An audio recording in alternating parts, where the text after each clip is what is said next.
Muito bem, continuamos nos vídeos do C# e a falar sobre os objetos do tipo container e neste caso vamos falar sobre o split container.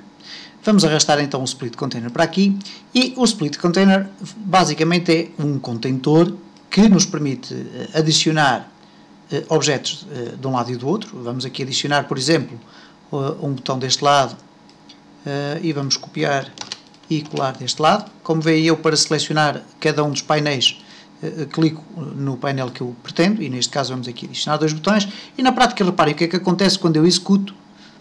Basicamente nada aparece aqui de extraordinário. No entanto, este tipo de objeto, que é o split container, tem aqui uma particularidade muito interessante e que é a seguinte. Reparem, eu se quiser, neste caso ele aqui aparece-me split container 1.panel2 e neste caso split container 1.panel1. É a forma de eu me conseguir orientar dentro dos painéis deste objeto. Se eu quiser selecionar o objeto para mexer nas suas propriedades gerais, eu tenho que fazer mais ou menos este gesto. Portanto, não chega a clicar aqui, porque senão estou a selecionar o painel 1 ou então o painel 2. Eu desenho um pequeno retângulo e automaticamente o meu painel ou o meu objeto é selecionado. Ora, o que acontece com o split container é que ele tem uma propriedade que nos permite organizar aqui, ou alargar ou estreitar o espaço entre os dois painéis. E para isso ele não altera a dimensão global do espaço. Ora, é evidente que se eu executar esta aplicação, eu não vejo aqui nenhuma linha onde eu possa apontar o meu cursor, mas ela existe, ela está, agora é invisível. Reparem que se eu movimentar o meu cursor, eu agora posso movimentar essa linha. Ora, a forma de nós podermos ultrapassar essa dificuldade é colocando aqui no border style, por exemplo, fixed single, e neste caso, quando eu vou executar a minha aplicação, neste caso eu já consigo ver aqui o sítio onde eu posso alterar a minha localização. Há um aspecto muito importante que não foi referido em relação aos outros painéis e que é o seguinte: quando nós utilizamos esta seta para selecionar algumas das propriedades, alguns dos painéis têm esta opção, que é o Dock in Parent Container. Esta opção permite-nos automaticamente fazer com que este contentor se exploda, de certa forma, de forma a organizar-se e a ocupar todo o tamanho do nosso formulário. Ora, se nós fizermos acidentalmente essa operação, eu vou fazê-la, neste caso intencionalmente, Dock in Parent Container, e reparem o que é que acontece, automaticamente ficou este espaço todo ocupado. Cá vou eu agora organizar, mas os meus botões desapareceram porque ficaram ofuscados pela presença deste contentor que ocupa agora o espaço todo.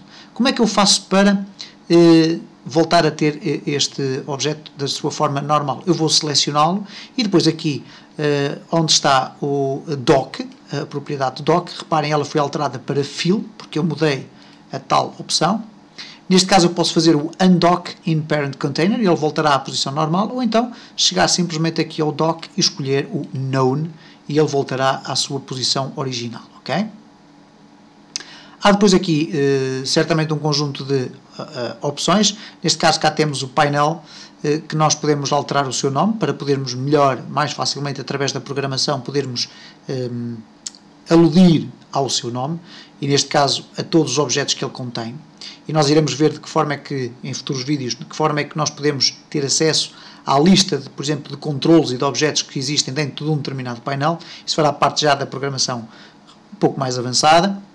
Mas, de qualquer das formas, cá temos o tamanho mínimo do painel 1, o tamanho máximo, neste caso o tamanho mínimo do painel 1 e do painel 2, se ele pode colapsar ou não. Temos aqui o splitter distance, que neste caso é a distância do splitter. Reparem, se eu alterar, ele automaticamente altera ali. O splitter increment, se eu alterar para 10, por exemplo, ele vai alterando aqui de 10 em 10 valores, ok? Não cria um efeito tão interessante como de 1 em 1. Depois temos o splitter width, que é a largura do splitter. Se eu colocar 2, reparem que aqui o espaço entre os dois painéis fica mais reduzido. Evidentemente, se eu colocar aqui 10, o espaço aumenta. E, portanto, basicamente são estas as propriedades mais interessantes neste caso do split container. Falta apenas ver uma que é a seguinte: nós, da mesma forma que podemos organizar o layout de forma horizontal, isto é, com dois painéis lado a lado, podemos colocar os dois painéis um por cima do outro. E neste caso existe uma propriedade que é esta propriedade aqui, onde é que ela está? Orientation, cá está, que por defeito é vertical. Se eu passar a horizontal, automaticamente o que vai acontecer é que os painéis vão ser organizados de forma sobreposta, ok? E, portanto, genericamente é esta a principal utilidade deste tipo de objeto, neste caso do split container. Split quer dizer separação, portanto, estamos a falar de um painel separado por uma linha que nós podemos movimentar. Há ainda um aspecto que terá a ver com a possibilidade ou não do utilizador poder movimentar esta linha. Neste caso nós não vamos aqui estar a explorar muito mais este tipo de objeto, até porque isto depois será cá está o Fixed Panel Known.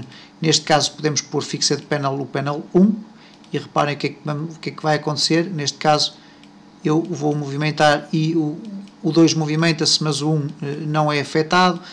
Enfim, há este tipo de aspectos que só mesmo a experimentação por parte dos utilizadores poderá aprofundar um pouco mais a utilização e as propriedades deste tipo de objetos. No próximo vídeo iremos continuar a falar sobre este tipo de objetos no C#.